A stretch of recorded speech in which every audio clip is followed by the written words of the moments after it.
talk to you guys about the exit, because why he left LA and why he chose Philadelphia are a huge core part of the story. And I promise you, it's going to make the answer stronger by the end of this video. If you're doing something that's so easy, then you might want to reconsider what you're doing. Like I do, like I can't. Would I make the same decision? No. The Lakers. I've been a Laker fan since I know Laker history all the way from Minneapolis all the way to where it is today. Right? I'm not going anywhere. Like this is home to me.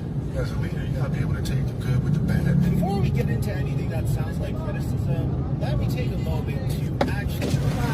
Sir, violation yan. Kasi meron convoy. Kanina ka pa, boss eh. Sir! Anong kulang yan? Kaya nga hinahanap Anong ko rin kulang? sa sakyan, oh. Anong kulang yan? Wala akong pakialam dyan. Ikaw ba Nakikiusap magbabayad? ako, boss, oh. Ikaw magbabayad pagka na-violation ako? Boss, nakikiusap nga, di ba? Violation yan eh! Ikaw ba magbabayad? Nakikiusap nga, di ba? Sir, iba ang pakiusap, di ba ang Sige. ginagawa mo? Sige, ano mo?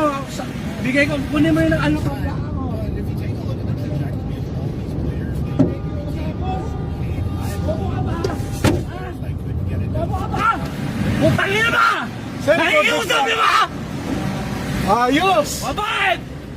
Nakikiusap ako, ah. Tingnan mo.